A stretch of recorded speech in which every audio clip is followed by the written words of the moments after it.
ओ महादेश, आज हामीहरू श्री शिव गोरक्षा योगिनाथ साङ्गकोटी होम महायज्ञ 2083 मा आज हामीहरू माझ यही कार्यक्रम कोटी होम महायज्ञको महासचिव हुनुहुन्छ। उहाँसँग हामीले यस कोटी होम महायज्ञको बारेमा उहाँको व्यक्तिगत अनुभव हामीले उहाँहरू माझ हैन हजुरलाई कस्तो अनुभव भइरहेछ यस दिव्य ऐतिहासिक क्षणमा छौँ हामी, त्यस सम्बन्धी थोरै प्रस्ताव दिनुहुन्थ्यो।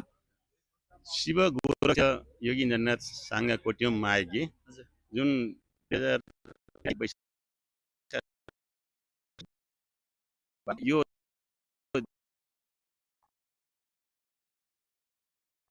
भक्तजन सबैको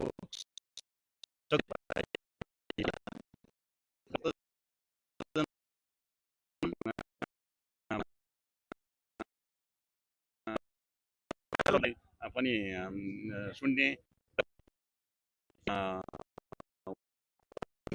र समग्रमा अझै आउन छुट्नु भएको नपाएर छुट्नु भएकालाई पनि छिटो छिटो यो आफ्नो के अरे दर्शन गर्ने कोट्यम दिव्य कोट्यमको अथवा यो अलौकिक कोट्यम भन्ने नि हुन्छ। किनभनेदेखि यसरी बीज मन्त्रबाट है गोरक्ष बीज मन्त्रबाट गरिएको यो कोट्यम पहिलो कोट्यम हो। हुन त योगी नरेन्द्रनाथ जीवनकालमा 159 कोट्यमहरू गर्नुभएको थियो नेपाल बाहिर विदेशमा गरेर, तर पनि यसरी गोरक्ष बीज मन्त्रद्वारा नभएर गायत्री मन्त्रद्वारा गर्नुभएको थियो र गोरक्ष बीज मन्त्रद्वारा गरिएको कारणले गर्दा यो अलौकिक कोट्यम हो र यो कोट्यमकोबाट पुण्य प्राप्त गर्नको लागि कुनै पनि भक्तजनहरू नछुट्नको लागि म हार्दिक अनुरोध गर्दछु। अनि अर्को कुरा राष्ट्रगुरु योगी नरनाथ गुरुले जुन योगदान दिनुभयो हिन्दू राष्ट्र स्थापना गर्नका लागि र उहाँलाई जुन यतना दियो त्यस सम्बन्धी थोरै प्रश्न पारिदिनुहुन्थ्यो। होइन अब यस्तो छ राष्ट्रगुरु योगी नरनाथमा राष्ट्रियताको त्यो शिरदेखि पाउसम्म रौँ रौँमा राष्ट्रियता थियो र त्यो राष्ट्रियता कोही राष्ट्र विरोधी व्यक्तिहरूलाई अपच भएको अवस्था हो।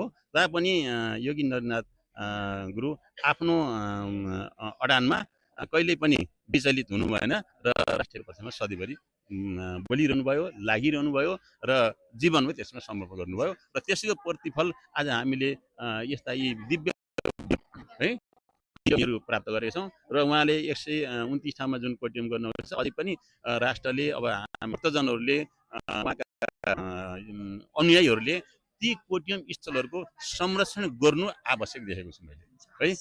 आजको कार्यव्यवस्था बीच पनि समय दिनुभयो त्यसका लागि धन्यवाद। धन्यवाद। मलाई पनि यो